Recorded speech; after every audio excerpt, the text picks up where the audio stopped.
All right, so I just finished watching Prey on Hulu. Here's our first problem with this. All right, let me just get this out of the way. This is a really good movie, really fucking good movie.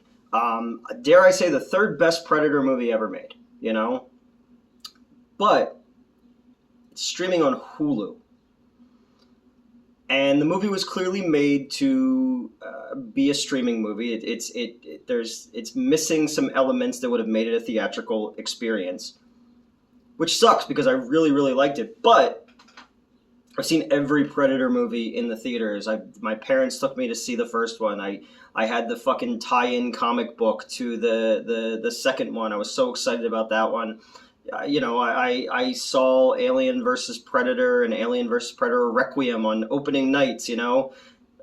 Even though Alien versus Predator Requiem is so fucking dark, you can't tell what's going on. The first one is obviously a masterclass. It's almost a perfect film. I really like part two. Two gets a lot of shit, but that's my second favorite one. I love the idea of taking it from the jungle to the urban jungle. Danny Glover and his people are such polar opposites to Schwarzenegger and his crew that I thought that's how you do a sequel. The Predators, I liked it until, I didn't like the Predator dogs. I thought that, I don't know, I didn't like not even just their design. I just thought they were it's weird that they would be using such terrestrial hunting forms in their world.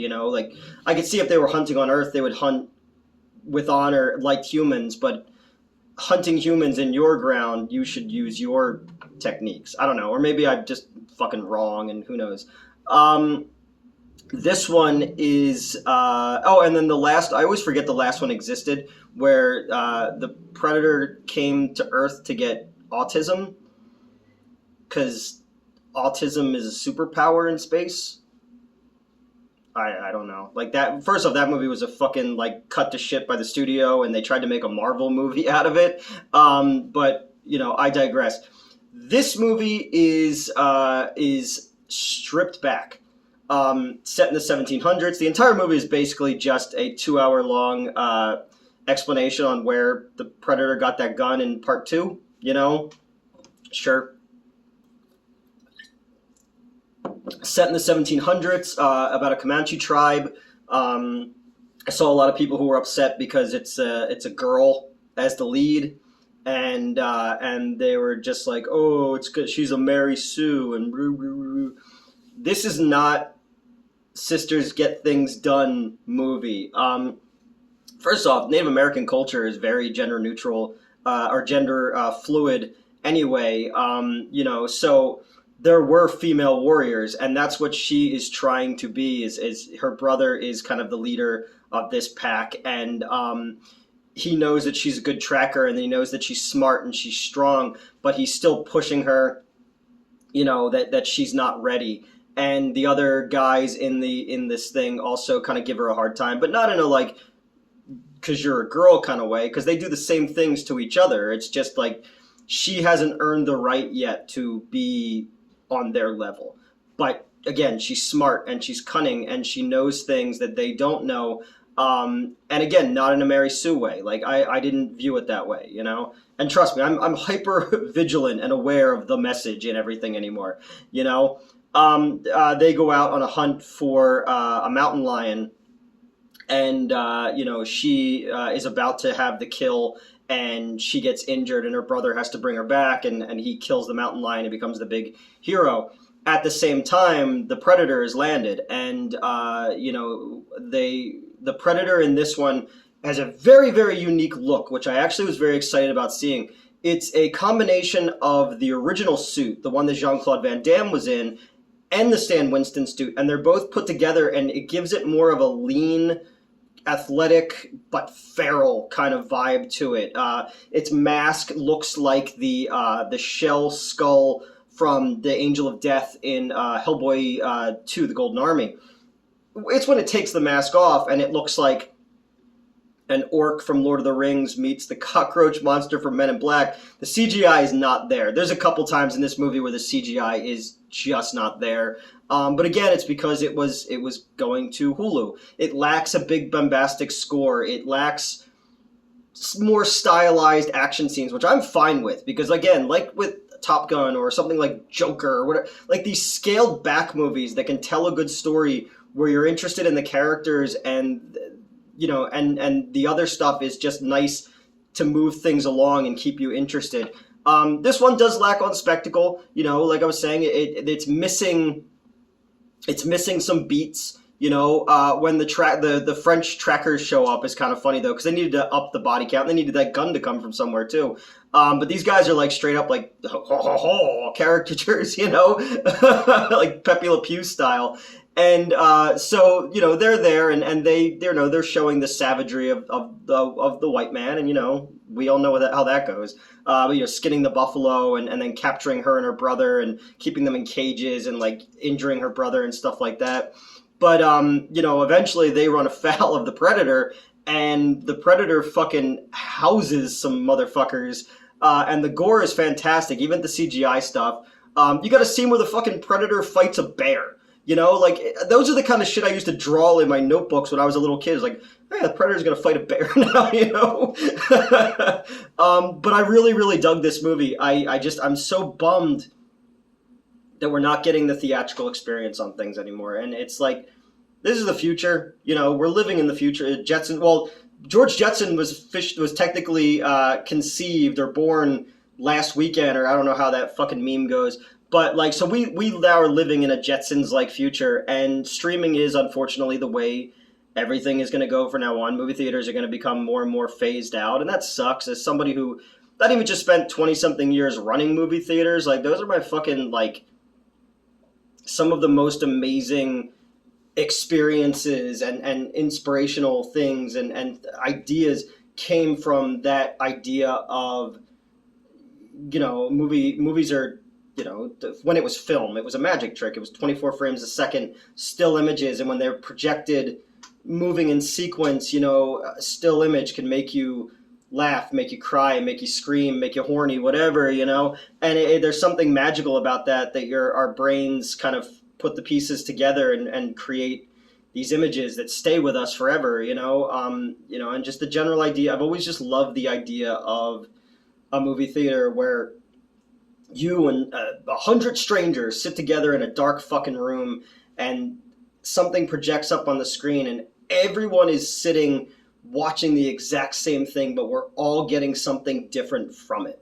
And that's what's so fantastic about movies. Like, that's why I fucking love movies and why it's such a huge part of my life is like movies.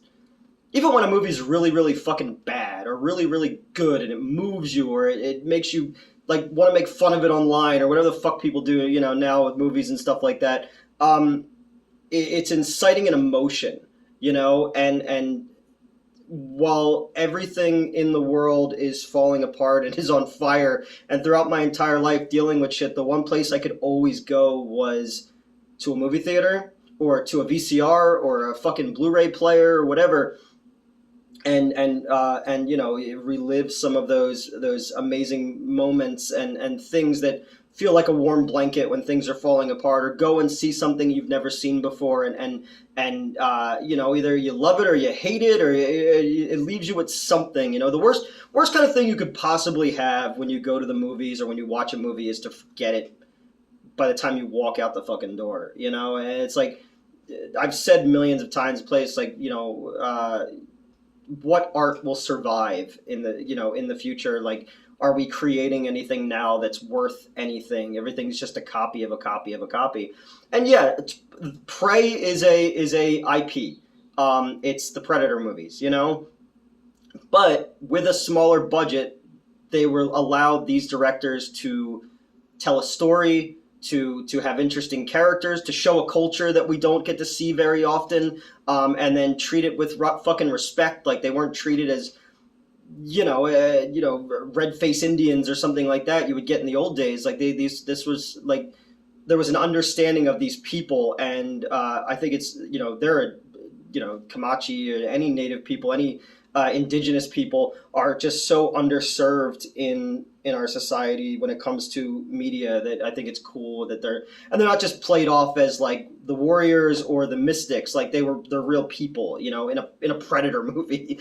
But yeah, no, I liked this a lot. I liked that I was excited for I wanted to see this character persevere, and that says something about a movie when you actually can go with it and be like, I like this, and I'm gonna watch it again, and that's not something I can say about the Alien versus Predator movies, or Predator, the Shane Black, one, or the Adrian Brody one, even though I liked elements of it, but this one I'll definitely watch again.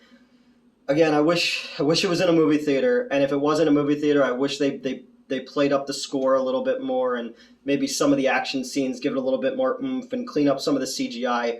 But beyond that, I thought it was really fucking good, and a good way to spend an afternoon. And I also liked that it didn't go with, most of these fucking Predator movies, they all hit the exact same beats. Yeah, yes, this one, the brother says if it bleeds, we can kill it. That's fine. They've repeated the same fucking lines 100 times in every Terminator movie and every timeline that those movies exist in. I liked. Where was I going with this? See, this is what happens when I just start talking and I don't know where I'm going with things. Okay. Every Predator movie, on my brain. Every Predator movie is a bunch of fucking dudes on high protein diets having a pissing contest with each other. And I like that this one didn't go that route. This one didn't need the inner team politics of shit. We had the brother, we had the sister, and them, trying to help each other in dealing with a giant fucking alien monster, that fought a fucking bear. Bear scene was awesome. There's a bunch of gore scenes in this that I was like, that was fucking dope. They use this fucking netting thing, and the dude's like trapped in it on a tree branch, and the camera goes to underneath of it as it tightens, and it's so strong it doesn't just crush the dude's head, it crushes the whole fucking tree log as well. And I was like, holy fuck. But that's what I said about this being a more feral, more tribal style Predator. And they just fix the CGI face and some of the CGI stuff, add a little bit of a bigger score, a couple more fights, a couple more action beats, and this should have been a theatrical movie. Beyond that, I thought it was great. Let me know what you thought of it. Let me know if you thought it was, I say it's the third best, but I know a lot of people hate Predator 2, and I know a lot of people who love the two Alien versus Predator movies, so, to each their fucking own, man. I met a dude one time whose favorite movie was Joanna Man. So you never know. One man's trash is another man's treasure. But the title Prey reminded me when I used to work at that media company. We were just throwing around movie ideas, and I had the idea for Eat, Pray, Love, and it was like a bunch of like young, hot influencer chicks on Instagram or whatever are all given a invitation to an island, and it becomes the most dangerous game where they're being hunted by like older spinster women who like used to be hot like them, and now they're just like hunting these girls and using their vanity against them. So Eat, Pray, Love. I'm a highly functional idiot. So let me know what you thought of Prey. Do you agree that movies like this should have theatrical runs? Talking about movies and my love for movies, and I didn't get emotional because I was finally able to fill my prescription for my meds, so I'm starting to get out of the withdrawal feelings. So thank you to everybody who reached out to see how I was doing. I'm one day at a time. But yeah, that's it. So that's my review for Prey, third best Predator movie. Love the design of the creature till it takes the mask off. Love the Native American setting. I thought the lead actress was great. I didn't think that they made her a Mary Sue at all. And aside from some CGI stuff that I thought was a little bit weak and the stereotypical Frenchman, this was a solid fucking flick. And I would be 100% with more scaled down, intimate stories based on known IPs that people can't figure out what the fuck to do with. I'm fine if you want to do that with the Alien. pick any of these things. You'll get something like a lot of people didn't like it, but I really dug The Invisible Man, the more recent one with the Handmaid's Tale actress. Like, tell a story like that. You know, take the nuts and the bolts of what we already know about these things, and then create something where we actually give a fuck about the characters and we see something that we haven't seen before. And that's how we keep these fucking franchises alive instead of keep going bigger and stupider, you know, and like Jurassic World movies or something like that. Because again, like I was saying, I want there to be Predator movies in 20 years. I want there to be, you know, all the things that I loved. I want them to still be relevant, but I also want new things. Like, I want there to be the kind of, like, because I grew up in the perfect time in the 80s, you know, and we had all the movies from the 70s, the 60s, 50s, whatever. We had all these things to draw on, and it was such an amazing time. But like, since 1999, like, all art is so disposable. You know, there's, in the 2000s, there's just like so many movies that are great movies that you revisit, but you always wind up going back to like the security blanket of the 80s and stuff like that. So I don't know, I'm rambling. Pray, like, share, subscribe.